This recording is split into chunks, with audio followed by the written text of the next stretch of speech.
Hey, salut tout le monde, on se retrouve pour une nouvelle vidéo. Aujourd'hui on va parler hardware. J'espère que ma vidéo sur mon 600 bandit t'a plu. Désolé pour la qualité du son, j'ai pas trouvé de solution pour enregistrer le son de ma voix correctement, donc j'espère que elle t'aura plu quand même. Alors dans cette vidéo là, nous verrons dans une première partie tout ce qui est actualité hardware, il y a quelques trucs sympas. Et puis dans une seconde partie, on va présenter vite fait quelques bons plans que j'ai pu voir. Il y a des trucs vraiment sympas, notamment un kit avec un SSD et de la RAM, mais on verra ça un peu plus tard.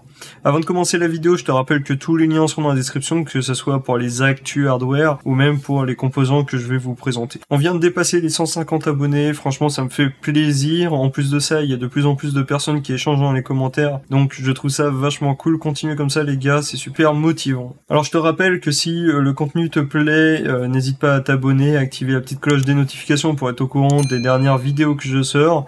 Et puis en plus de ça, si t'as aimé cette vidéo là, je t'invite à mettre un petit like, à échanger un peu dans les commentaires. Première actu avec Intel, comme nous le savons tous, les constructeurs de puces cherchent à réduire la finesse de gravure afin d'augmenter le nombre de transistors sur une même superficie.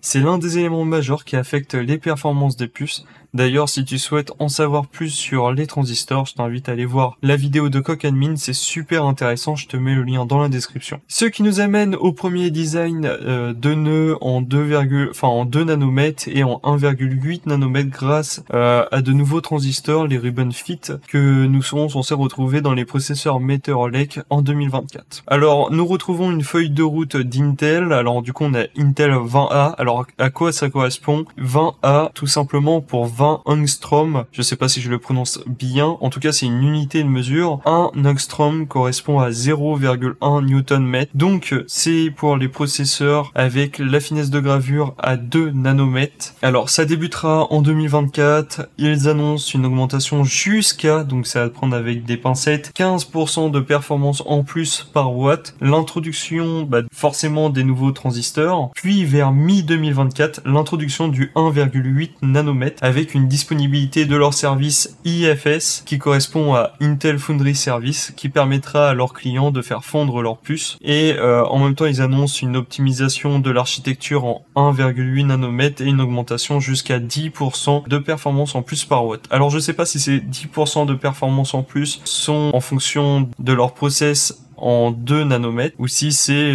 par rapport au process d'encore avant. Alors nous avons aussi l'annonce de la GDDR7 par Cadence. Alors ils annoncent des gaps de performance assez significatifs quand même, hein.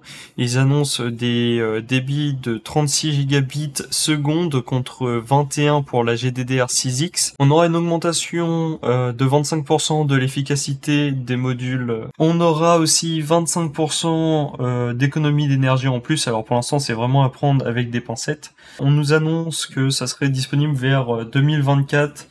Moi je pense que 2024 c'est encore vachement tôt. Je pense plus qu'on va retrouver ça vers 2025-2026 parce que les cartes graphiques viennent à peine de sortir, les nouvelles générations, toute la gamme de chez Nvidia et d'AMD sont pas encore entièrement sorties.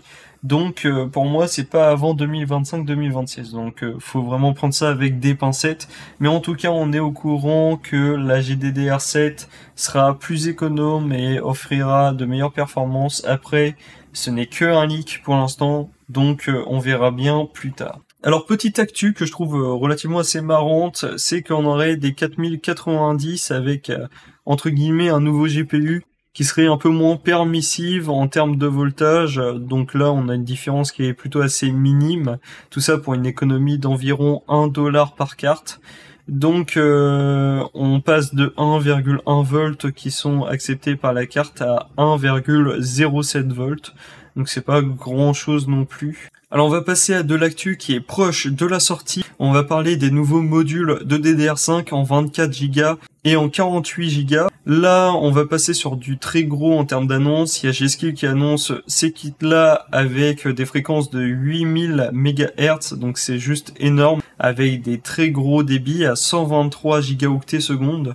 Donc c'est quand même assez conséquent. Si on peut comparer ça à des kits qui sont relativement assez classiques, alors j'ai pas trouvé les débits, enfin la bande passante pour des kits de 2 fois 32 Go, mais j'ai trouvé pour 2 fois 16 Go. Et déjà juste avec 2 fois 16 Go, on est à 85 gigaoctets seconde. Donc il y a quand même un beau gap. Alors la petite surprise de ces kits avec ces modules en 24 et 48 Go, c'est que ils ne sont pas pris en charge par les processeurs de chez AMD. Ils sont juste pris en charge par les processeurs de chez Intel avec la 12e et la 13e génération. Donc à l'heure actuelle, s'il n'y a pas de mise à jour de BIOS, on ne sait pas trop si le problème vient de la carte mère ou du processeur, mais s'il n'y a pas de mise à jour de BIOS, si vous avez un processeur AMD, faudra vraiment pas prendre ces kits de RAM, donc faites bien attention. Le jour où ils sortent, ils sont déjà disponibles à la précommande si je dis pas de bêtises. Ça reste relativement assez intéressant, j'ai pas encore vu de bench avec ces barrettes de RAM. Alors on va passer sur les bons plans. Il y a des bons plans qui sont relativement assez sympas sur LDLC, notamment une souris et plus particulièrement un écran, bon certes en Full HD mais avec un taux de rafraîchissement qui est pas non plus mauvais. C'est un Fox Spirit de 25 pouces avec 144 Hz. On a le FreeSync dessus, on le retrouve à 190 €. Après on va passer sur des offres bien plus intéressantes, on va passer sur les processeurs. Alors sur les processeurs, il y a vraiment des trucs super sympas. Il y a le Ryzen 5 5600X qu'on retrouve à 170 € sur Amazon.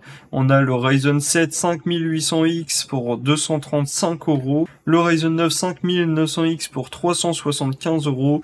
Et le 5950X pour 524 €. Celui-là, je le trouve un peu moins intéressant.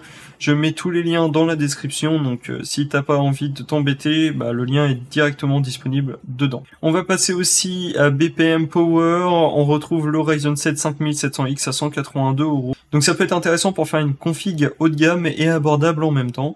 En plus de ça, on profitera des kits de DDR4 qui sont en chute libre actuellement. Le processeur, on le paye quasiment 40 € moins cher que le 5800X qu'on retrouve chez Amazon. Donc vraiment, c'est très intéressant. Si tu souhaites avoir un processeur de dernière génération, sur Amazon, on retrouve le Ryzen 5 7600X pour 257 €. C'est plutôt assez intéressant, on a moins 30%. Il n'y a pas beaucoup de promotions sur les processeurs Intel, mais je pense que ça va venir quand même à un moment. On retrouve le Ryzen 7 7700X, toujours chez BPM Power à 323 €. C'est pareil, c'est très intéressant. Si tu souhaites avoir un processeur qui est relativement assez performant pour du streaming et du jeu en même temps, pour 323 €. Après, franchement, je pense que c'est la pépite de la vidéo en termes de bons plans. C'est un kit de 2 x 16 Go de DDR4. Donc si tu prends par exemple le Ryzen 7 5700X, tu prends ce petit kit là, en plus de ça, tu as un SSD, le MP600GS que j'ai déjà présenté dans beaucoup de vidéos de 1 Tera. Tout ce petit kit, tu le retrouves à 145 €.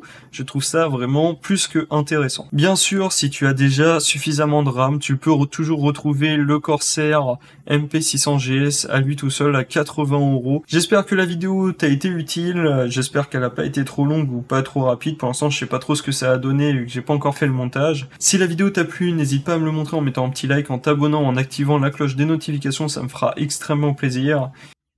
Allez, on se retrouve à la prochaine les amis, ciao!